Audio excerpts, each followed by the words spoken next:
Hey, what is up, you guys? This is Heath and Los. No Anthony today because Anthony is house hunting. Why does he want to buy a house? Houses suck. Right? You know, Terrible buyer's it's, market, but but you you know got to what? do it. We got an upgrade today. Okay, we upgraded to the PS5. Anthony is the PS4. Kolby is the PS5. What is That's up, right. Kolby? Kolby is our Hey, guest buddy. host today. Hey, So how you guys yeah, doing? so Kolby is a singer. He's a songwriter, awesome guitarist, awesome vocalist. And today Kolby has joined us because we are going to be talking about the 26th anniversary of one of the best rock albums ever, guys. Of course, we are talking about Smashing Pumpkins, Mellon Collie, and Infinite Sadness. If you're a 90s kid, you got to leave it in the comments and let us know because this was one of the best albums ever. Am I right, guys? For sure. Yes, yes. For And sure. I should be wearing my shirt for this because I wore it yesterday, and that was the 26th anniversary. I could go grab it real quick if people want to see what Yeah. the album cover looks like. Yeah, but that's on our OnlyFans page where Kolby That's will, right. take his Yeah. shirt off. Yeah, yeah. That's what I wear on my OnlyFans page. Yeah, Uh-huh. you gotta be a member I for, don't even know what the heck that is. I've seen a bunch of stuff, but anyways, moving on. Yeah. So today we're going to start off by talking to Kolby a little bit. I mean, Kolby is a musician. I was on his page earlier. He's doing a wicked cover of Sublime. I love that song you were doing, dude. Tell us a little bit about your musical background, Kolby. Well, when I'm 37 now. When I was 16, I picked up my very first guitar, and Sublime is one of my favorite bands. So yeah, I do a loop cover of "Doing Time" by Sublime, Mm-hmm. and Loop Station Artists is like, if you guys know Ed Sheeran. I Of course. mean, you hit a button, you add a beat to it, then you hit another button and you add a bass and then guitar and then I solo. Yeah. So that's definitely one of my favorites. One of the very first songs that I ever actually learned um, as a loop artist because it's a crowd pleaser, and it also makes people, like, oh man, this is a great, version of this song. Oh, And I absolutely. also made it my own and did some stuff to it. So anyways, my musical background, I love lots of different styles of music, and Mm-hmm. mainly reggae, mainly rock from the 90s, a lot of classic 70s, a lot of 60s hits.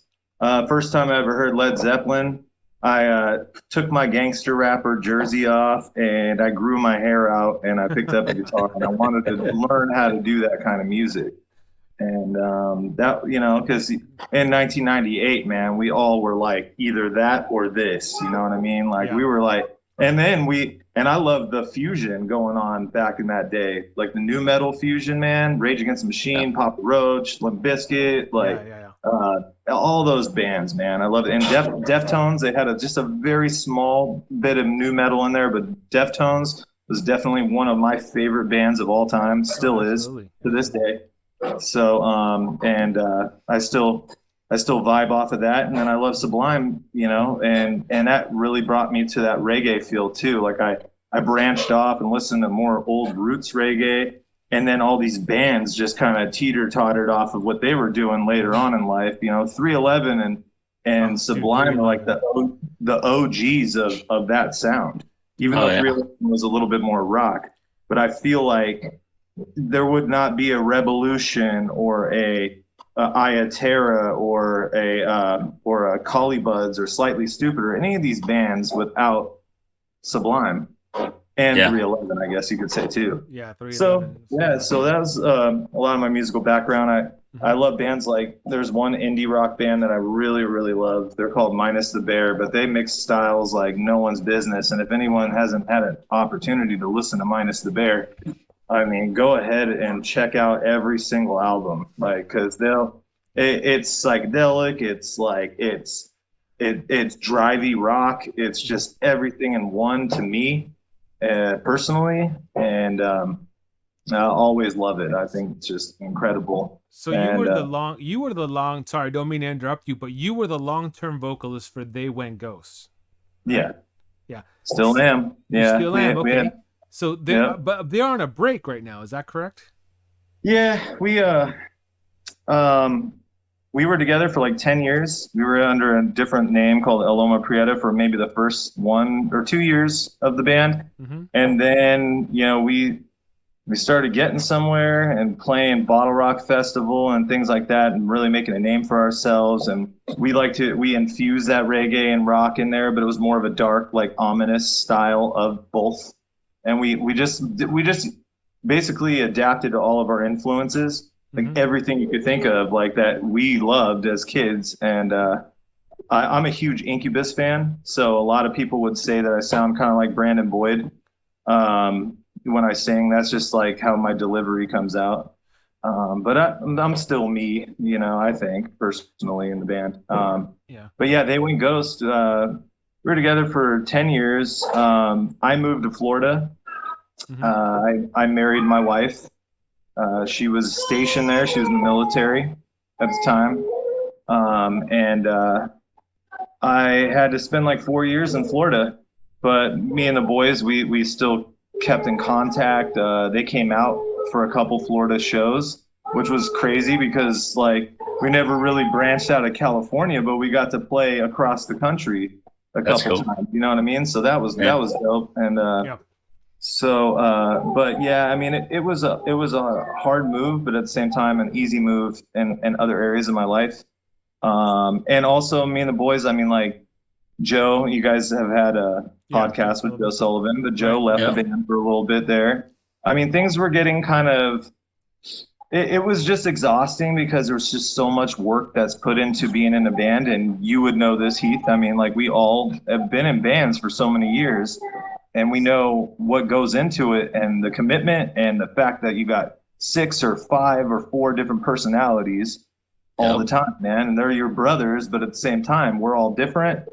And so I think that break was significant in my life, right? At that time.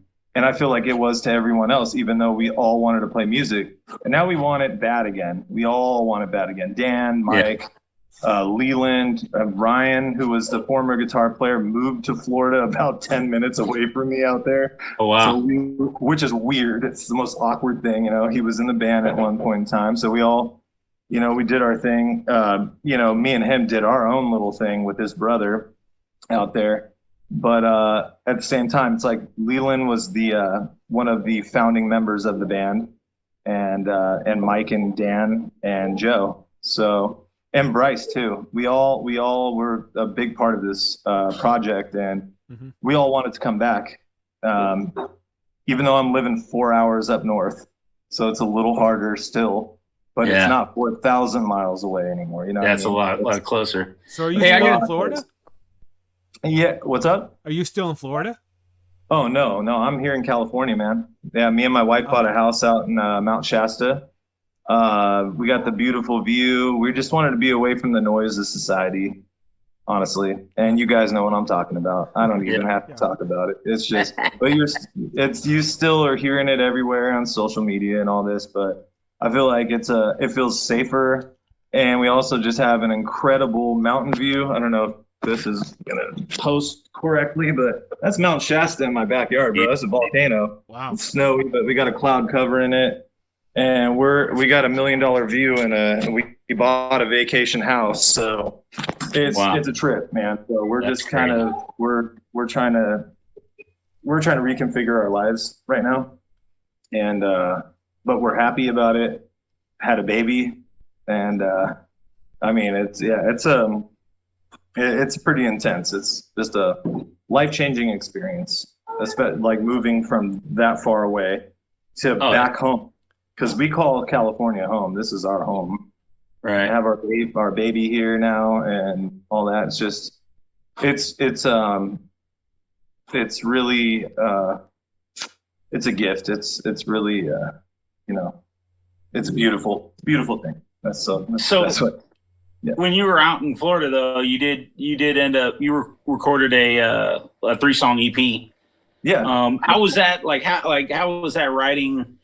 Kind of a solo thing compared to collaborating, with the guys in Name of Ghost. How did that differ, and how was that experience for you?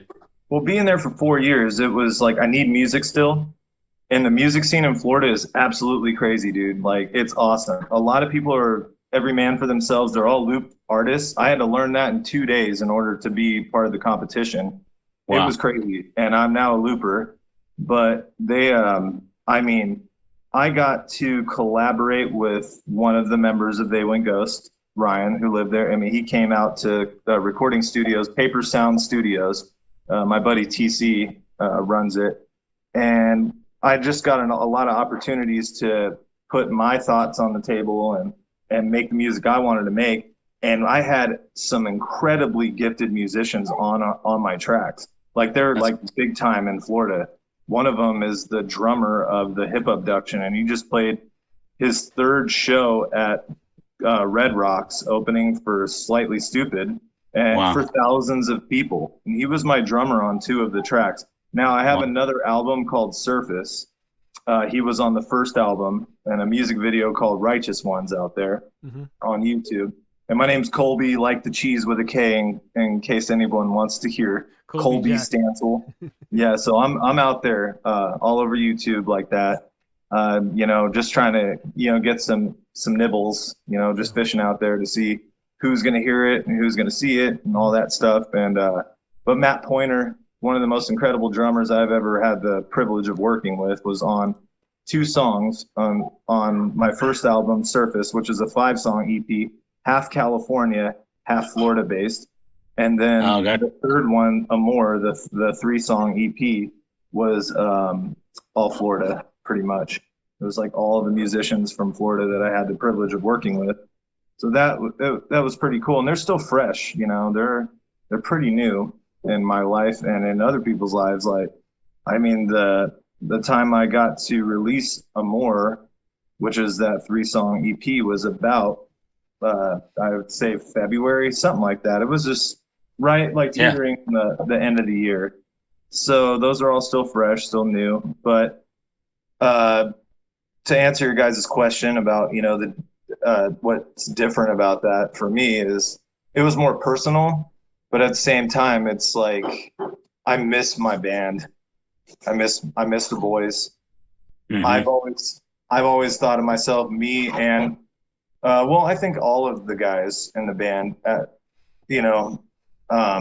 some level have always thought like we're drivers. We want to do this. Like we care. And then there's times where I've felt like me and Joe or Dan or Mike or somebody is picking up like, okay, let's do this, let's do that, let's make this happen. I've always been the guy though that is super ADD when it comes to figuring out shows and things that like we can do next to try to put us on the map. We opened up for Trapped, which is like ancient now. no one knows. I mean, they know who they are, but at the same time, I ended up hooking us up with a show in 2016 in November in Sacramento. We opened up for them, and man, that was an awesome crowd. And then shortly after that, we played with Dirty Heads. Thanks to Bryce, out at Napa, we did a opening party for Bottle Rock, and we opened up for Hyrie and Dirty Heads, and that was a real huge show for us too. And then 2013, man, we felt what it felt like to touch the stars, man. We were there, man. We like opened up. We had Flaming Lips setting up behind us while we were playing our show. And we opened up for Kings of Leon and Primus and all those bands. And that was like the touch of rock stardom for us. And we didn't want to give up, even though, I mean, DeVille, I don't know if you guys are familiar with that in Vacaville, but DeVille was a big part of DeVille Enterprises, and Jason Johnson was our mentor and really awesome guy. And but he kind of moved on from that, and we were back to garage band status, man. But then we picked it back up though. We still opened up for trap, still opened up for those bands and all that. And we still have very solid relationships with Alan Drakeman for Mountain Vibe Music Gathering and Andy Hawk for concerts in the park and all that stuff. So we are hoping to bring that back and continue it since we put in a lot of work to get ourselves to where we were before. 4-year hiatus. I mean, hey, we're not giving up now. I mean, we all want this still. How do you stand out? I mean, in a sea of digital recordings and it's easier than ever now to create music and distribute it, especially with things like TikTok and YouTube, of course, Instagram, and all of that stuff. How have you guys had any challenges in trying to stand out among all of the artists out there? Oh, totally. I mean, this isn't like the late 1990s where we can push our albums through like CDs and handing things out and that kind of promotion. It's like you got to be a YouTube star in order to really get somewhere nowadays. And I mean, I think we all are comfortable with the fact that we might not ever make it like, on a huge stage again, like what we got to experience, or even like further than that, man, where we're like, headlining crowds and all that. But at the same time, it's just like, we're trying. We just want to make a loud enough noise for somebody. I feel like the best way to put this is you got to be in the right place at the right time. I've met so many people that are linked in with that kind of demographic and that kind of, like a higher authority when it comes to, making musician like famous, you know what I mean? Like it's like, I'm like this close, but it's through somebody else. Like a network, I don't push almost, it on them, you know what I mean? Yeah. What's up? Like a network, like.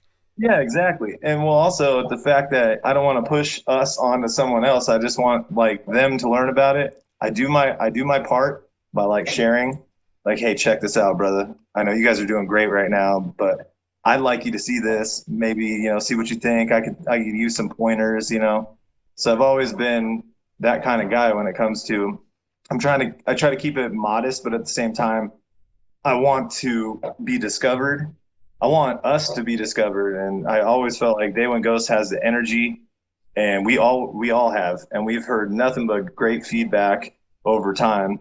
I mean, Dan and Michael Cagley are brothers, and they both have so much energy when it comes to being a foundation for a band. They're just drivey and like on their game. And Joe and Leland were bass and guitar for that. And we did like a 90s cover band. We did all this other stuff. And Bryce was always a great MC, always threw some really great lyrics in there. So it just flowed really well. And I feel like, I mean, I still have hope for it. And everyone else does too. So what's next? Are you guys rehearsing now, or are you guys writing an album, or what are you guys doing? Yeah. So we have an album that we didn't exclusively put out very well when I left for Florida. And we have all these songs that we recorded at Puss Cavern with Joe Johnson, incredible engineer. And you guys know him too. I mean, he's the bread and butter, man. He's the cherry on top. So we actually started rewriting a song that we wrote like back in 2014. Like it was like or something like 8 years ago. We have the music for it, but I rewrote the lyrics, and there's a lot of new stuff in there. It's called Illusion of Choice. We even changed the name of the song, but the album originally is supposed to be called Illusion of Choice. So it's like a 12, 13 song album with our B-sides on it and everything. We're still in the process of getting that situated right now. We got a lot of work to do to get it there. I mean, there's also like digging up files that we're going through right now where we need to, and then trying to, go over it again with some vocals and some guitar parts and stuff like that. We want it to sound perfect before we can release it to the world. And when we do, I mean, I think it's going to be great. It's going to stand out pretty well. And also, we'll get back on local licks with a couple of those songs. I know Andy Hawk isn't doing the 98 Rock local licks anymore, but I've been tied in with him for years. So I figured the guy that runs that now, I mean, I can get us on there again when we're ready, good and ready to get that put out. So Very nice. yeah. Where could our listeners go to hear your music and the music of They Went Ghost? Where do they go to hear that? And so you can hit well, there's Kolby Stancil music, or Kolby Stancil, KolbyStancil. You can find me on Instagram, or not Instagram, but well, obviously on social media, but on Spotify, every single platform you could think of, Apple Music, Spotify, or I said Spotify. There's Amazon, which isn't a very, it's not that big, but we're still on there. They Went Ghost is on all of these things too. Yeah. So we're on a lot of those platforms, SoundCloud. So you can find us on all that stuff. And we're going to link. We're going to link all of their socials in the description of this video, so you guys can check out, and you guys can check out Kolby and They Went Ghost. They have some great songs on there, guys. You guys are going to want to hear them, and you guys are going to want to show them the love, support, subscribe to them, put them on your playlists and all that stuff. Yeah, that's right. Awesome. And then also, I mean, we have a music video up, Polar Bear, been out since 2013. And then also I have 2 music videos on my own, Righteous Ones and another one called Disarray.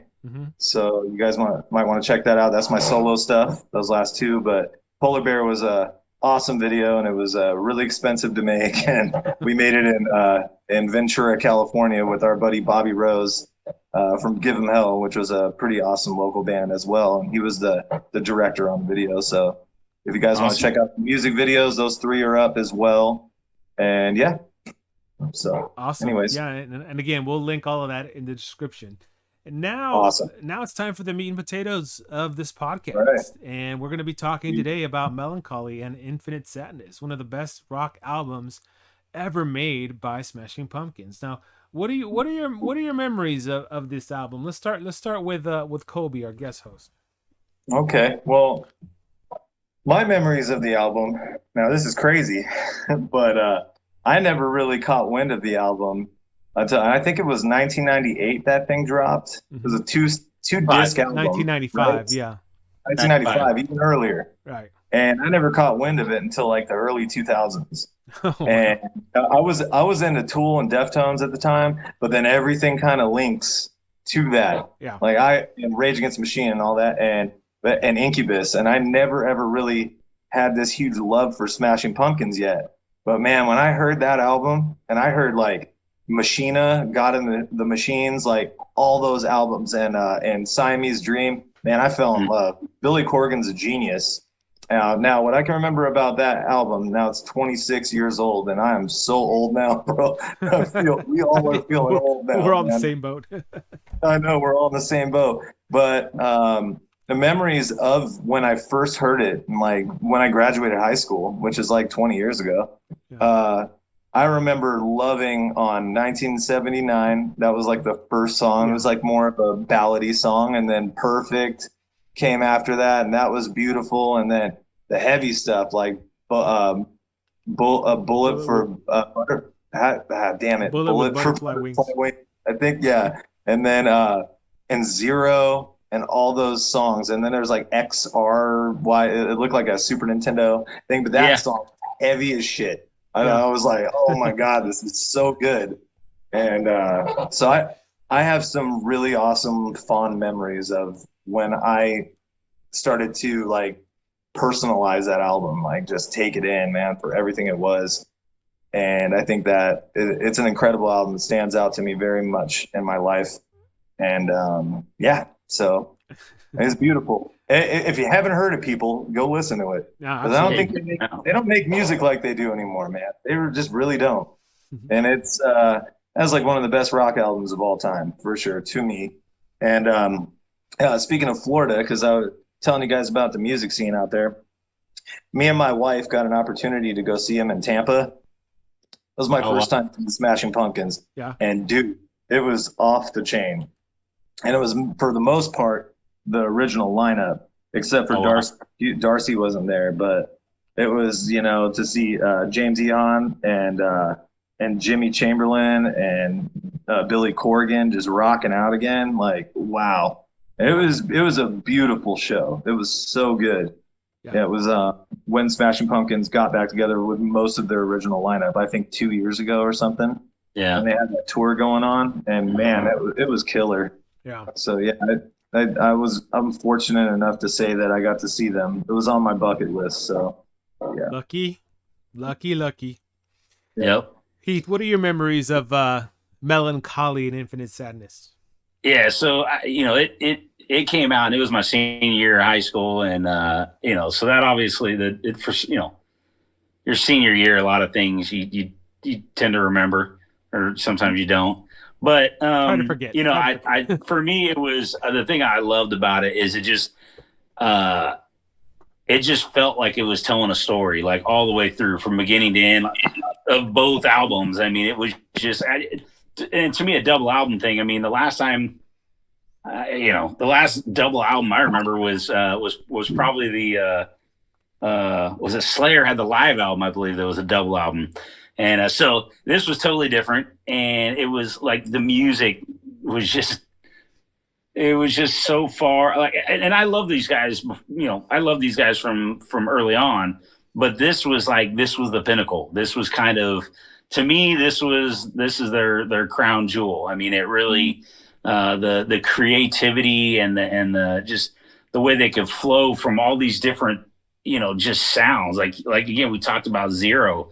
I mean, just heavy. And then, and then you get the song Love, which is one of my favorites on the album.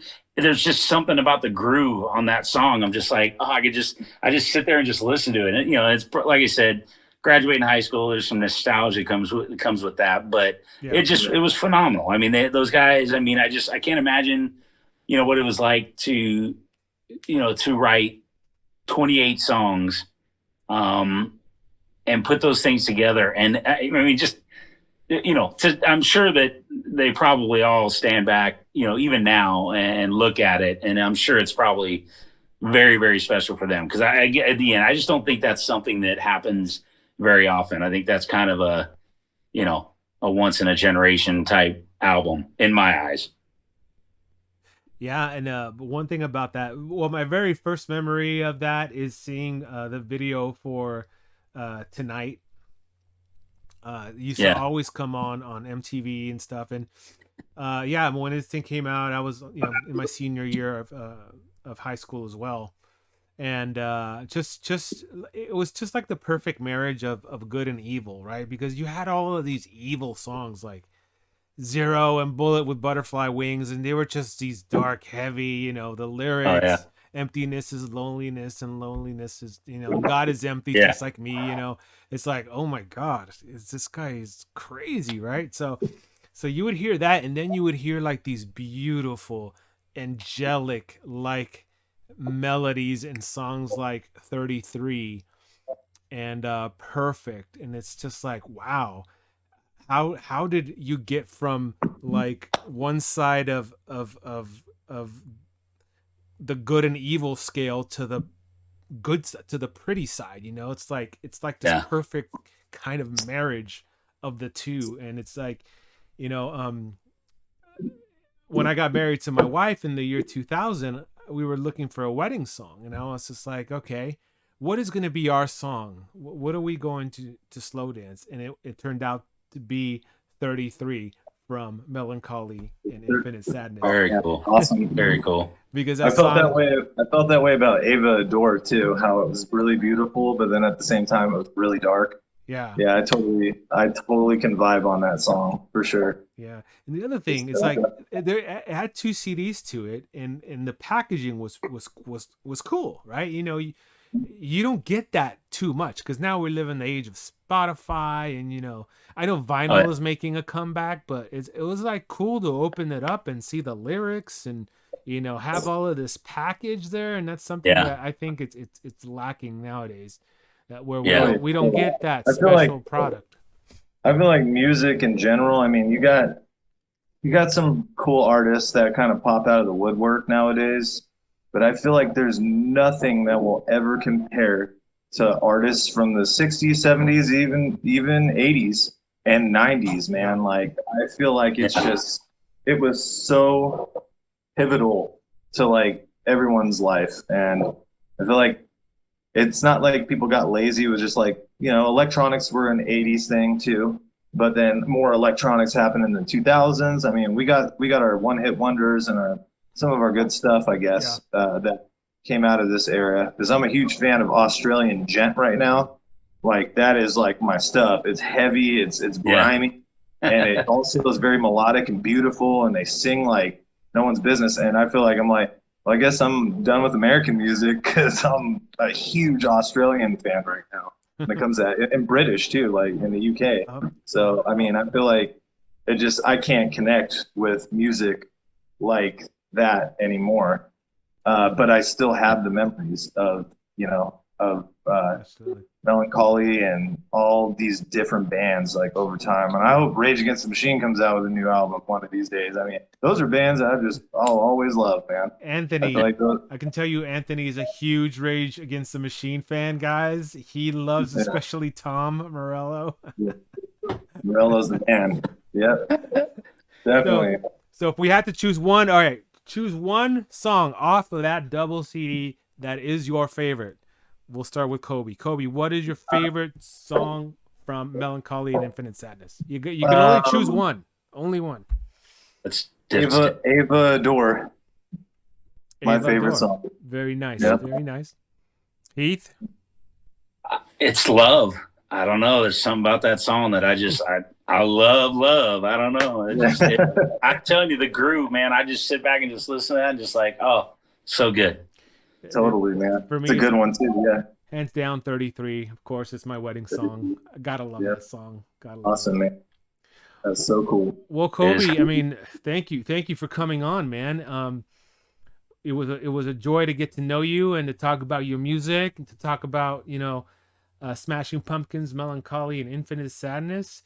We just want to thank you for coming onto the MalcoCast. Yeah, thank you. No, thank you guys for having me. I really appreciate it, and I'm glad that hopefully this gets out to people, about what I'm doing and what my band's doing, and I know Malcontent and They Went Ghosts are going to play a show again.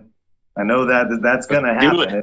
It always does, and it always will. So, dude, it's going to be good stuff, man. One day, it'll be great. I think we'll hit the ground running next year. Yeah, absolutely. That's a good idea. Yeah, we're still just kind of tuning things up and trying to oil ourselves up like a real good machine. You know what I mean? Like we don't be, we don't want to be half-assed with it. So that's where we're at. We're taking our time right now. So before we wrap up, do you have any shout outs that you want to give to anyone? Yeah, I'd like to make a shout out to the guys. They're going to be listening tomorrow. Joe, Mike, Dan, Leland, Ryan, Nick. Nick was in the band too. Nick's in a band called Skunk Punk. So a lot of my best friends out there, my brothers, Kaylin, my wife, Bridget, my mom. If you're ever listening, which you probably won't be. Hi, Mom. Hi, Mom. It's too late for her, man. It's bedtime. So, well, tomorrow, anyways. Who knows? During the day, we'll see. But just shout out to all my family and friends. My aunt recently passed away, so my main shout out goes up to my cousins right now. I love you all very much, and I'm there for you always right now in these times. We're in dark times right now in my family.